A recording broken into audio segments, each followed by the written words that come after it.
Hello everybody and welcome back to Herbies Garage. Today I'm working on my Lifan KPM 200 and I'm continuing on with the KPR instrument cluster install. I had it all done. I took it for a nice ride and everything was good on it. Functioned perfectly.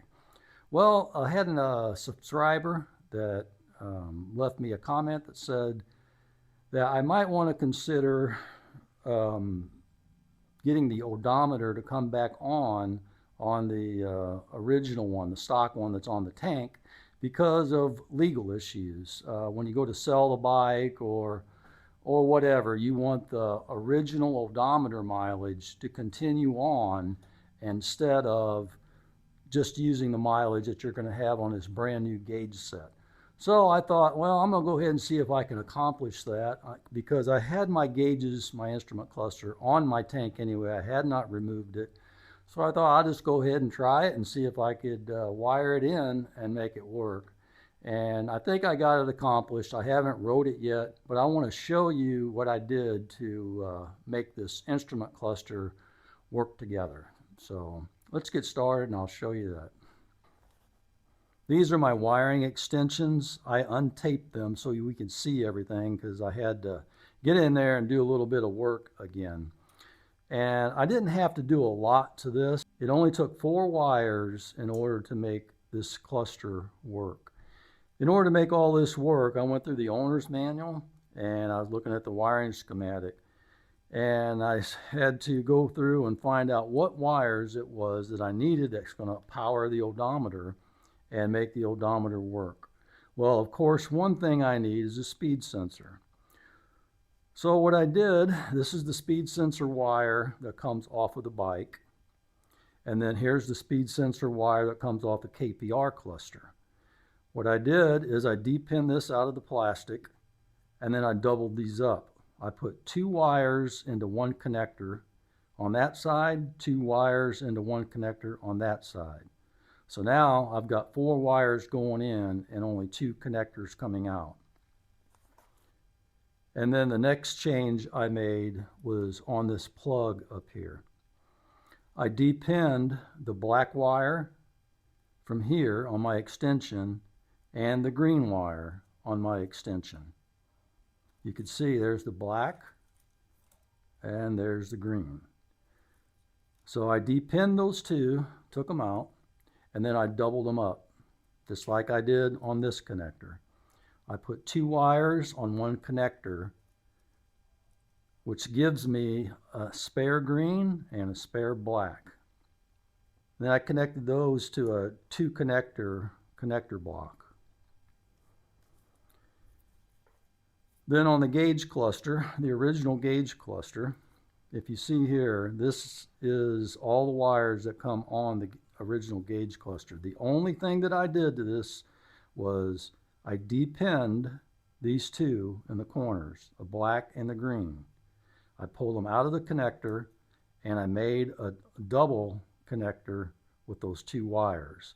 Now this connector I will not use, this connector I will not use. I will be using this one because this is the speed sensor, and I will be using this one. That's it, just these 2 for the gauge cluster, the old gauge cluster, just those 2. So now that I showed you my new connections, which is here and here, this is all you have to do to make this work.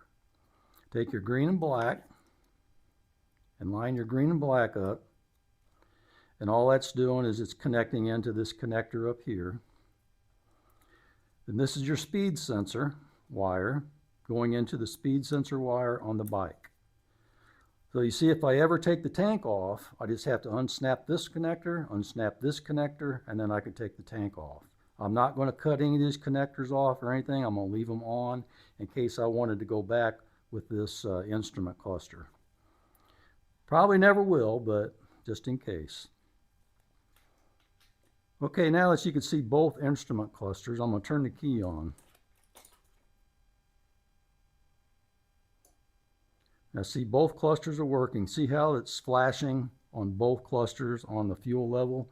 That's because the tank is not attached. Once I get the tank electrical connection attached, that'll go away, and this should function normally along with this one. They should both function. My wheel speed sensor should show the mileage, and my odometer reading should continue to go up.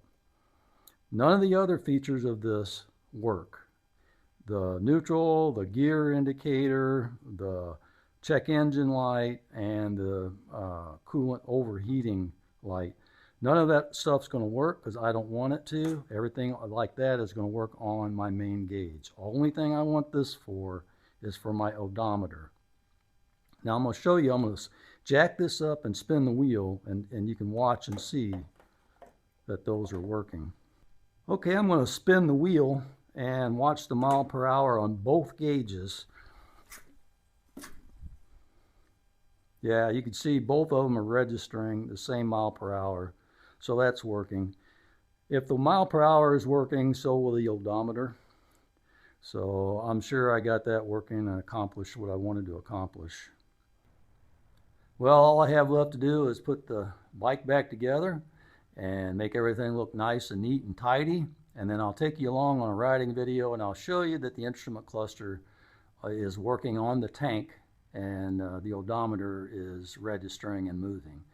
And that'll be on an upcoming video. I've already got, I think, 1 or 2 waiting to post, and so I'll get to those too, and so you guys can see it all.